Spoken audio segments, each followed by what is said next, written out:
Hi, everybody, and welcome to Ronin's Den. I'm Steve. As always, I'm joined by my co-host Eric, and today we have a special guest, and that is Levi, Hilarious Game Master, the creator of the Legends of Kralis TTRPG. This is going to be the first in a series of breakdowns of the Legends of Kralis system. Today, we're going to cover the core mechanic of the game, as well as some of the things that it does extremely well. Levi, why don't you tell us a little bit about your game before we dive into it? All right, awesome. Thank you so much for having me today, guys. Look, so Legends of Kralis is a science fantasy tabletop RPG setting and system. I like to think of it as an etherpunk kind of game setting where a world is set in magic, steampunk style tech, divine powers, all wrestling for dominance, and where the stories are told across not only kingdoms and subterranean realms, but even the star-speckled void between worlds. Um, at its core, the game uses a D100 success counting system instead of a simple pass fail dice mechanic, which means outcomes feel more nuanced at times. Critical hits, partial wins, degrees of successes matter. Characters are not also your character is not locked into like rigid classes, right? You're not forced into a small little box for the most part. Instead, players should be able to build things from the various species, the series, Kova, humans, trolls, etc. Their determine their attributes, chosen abilities. This makes stories about identity, struggle, and transformation particularly powerful in the games of Legends of Kralis. Um, I guess that's the best intro for that. What does it do best? I think Legends of Kralis takes the standard campaign model, I guess, and builds it into it works really best for epic multi-layered campaigns based around everything from mystery to horror to adventure to discovery, exploration. Um, you've got so many different types of things that you can do with this system. I don't want to say it's the kitchen sink, but it's definitely got a lot of utility to it when you guys actually use it. Um, and how you use it can be anything, like I was saying, from epic multi-layered campaigns where you're fighting against massive forces, sagas, void corruptions, villainous entities, um, investigations, haunted void stations. Uh, there's just so much more to it. In short, I guess to make it easy and to get a wrap around it is that Legends of Kratos thrives on big conspiracies, desperate survivals, creeping horrors, and deeply personal journeys against the backdrop of a vast and strange omniverse. Okay, then. So Eric and I have both played The Legends of Kralis. I have thoroughly enjoyed every time that I've played it.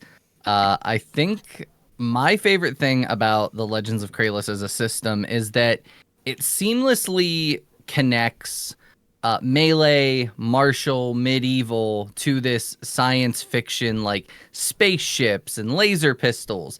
And it does it kind of seamlessly. You can have two of those genres in the same party of characters. It doesn't really restrict you in a sense. It just lets you kind of do whatever you want with the character creation, and you can still have an effective character, even if you're just a sword and board paladin versus this mechanic laser pistol engineer.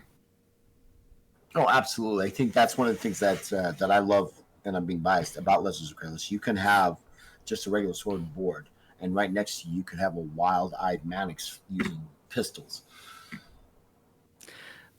All right, let's dig into that core mechanic of the game real quick. You said it's a D100 success-based system.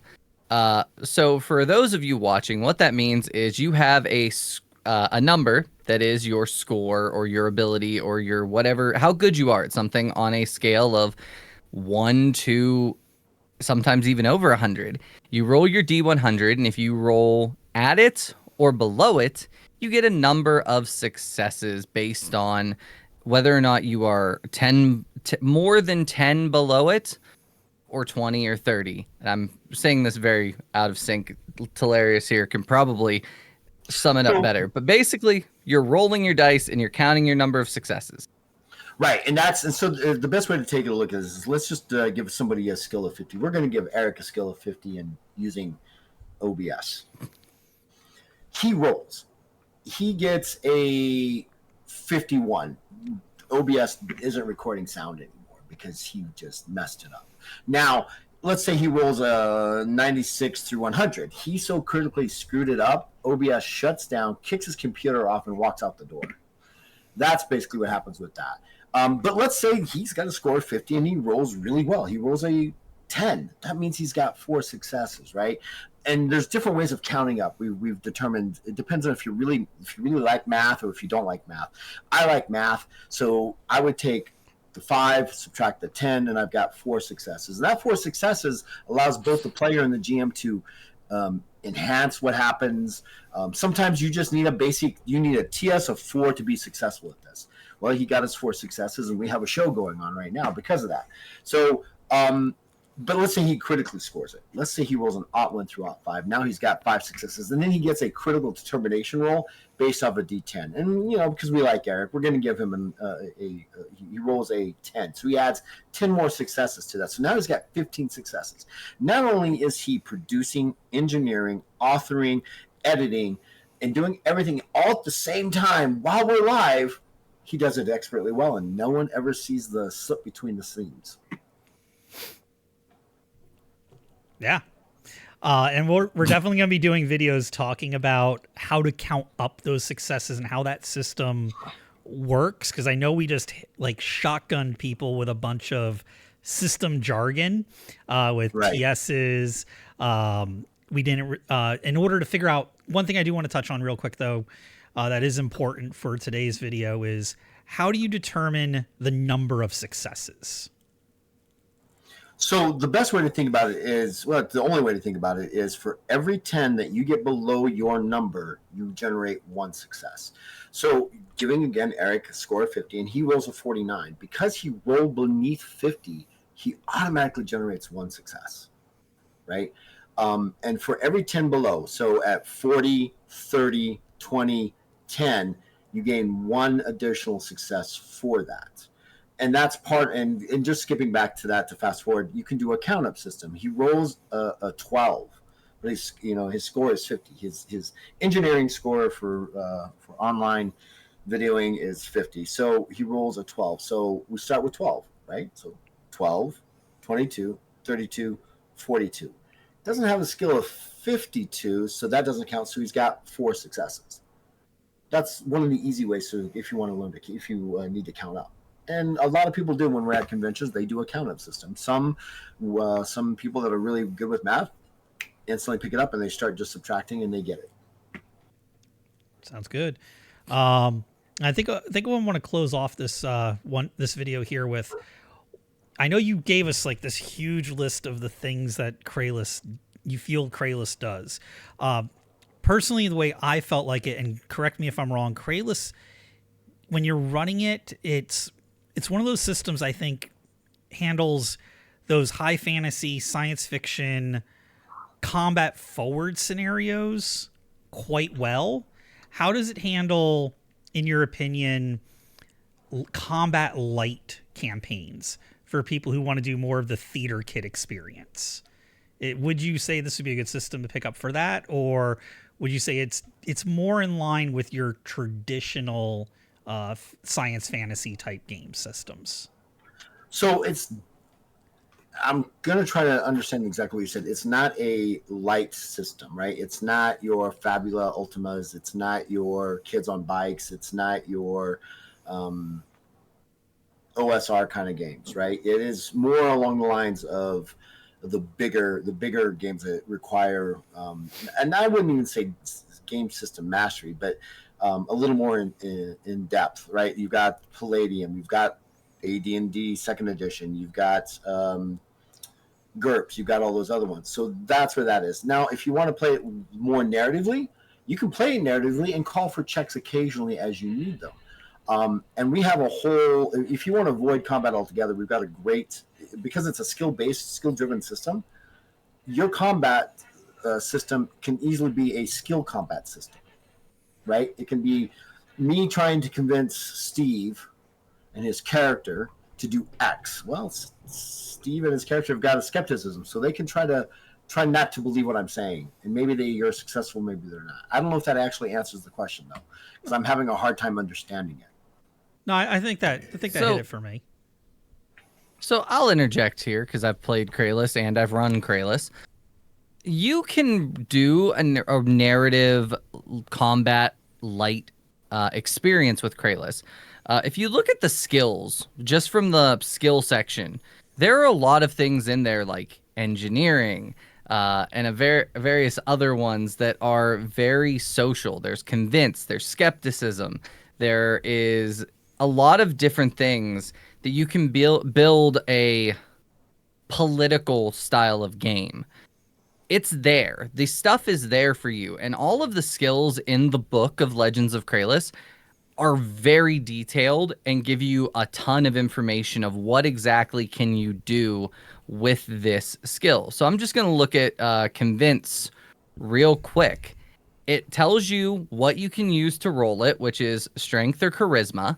It tells you what a person's attitude towards you does to modifiers for success. So if someone is hostile, you get a -5. If they're indifferent, you get a 0. If they're helpful, they get a +2. Then it lets you kind of see that, like, what you have to do to roll to get this person that you're trying to convince not to fight you to not fight you. And all of the skills are very detailed in that manner. So it's just super effective. I do think it is more of a combat focused game, but you don't have to play it that way. That's interesting because we actually have it does it do combat very well, absolutely. But I've also got scenarios that I play at conventions where there is no combat. It's literally an investigative narrative play that you have to use certain skills. And like you were saying, Steve, you know, you have everything from chanting to convince to etiquette to entertainment to gaming to haggle. Information gathering, lore, so you can have different lores. You can do research, search, skepticism, all those other things that are not necessarily combat nor driven, and still have the same system work throughout the entire game without any interruption of, well, what do I need to do differently here with the dice? It's the same dice system, straight through. Yeah.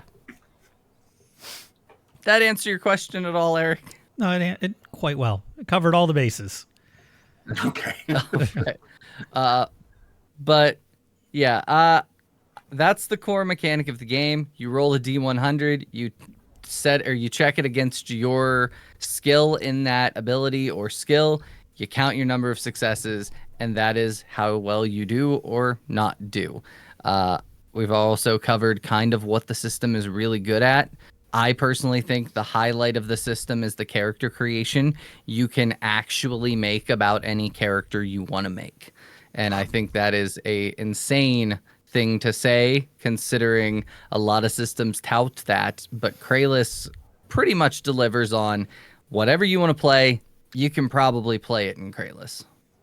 I mean, you were in the middle of creating Tigger at one point. Yeah, I did. I made Tigger. Literally Tigger that bounced on his tail from Winnie the Pooh. But anyway, I think that's a good place to end this video. The core mechanic has been discussed. For all of you still watching, thank you for watching this far. I hope you enjoyed this video. Thank you, Levi, for being with us here. As always, you can continue to watch our Fabula Ultima breakdowns, as well as Welcome to Capiterra, which will be coming back pretty soon. Ultimately, please like, share, and subscribe, and thanks for watching.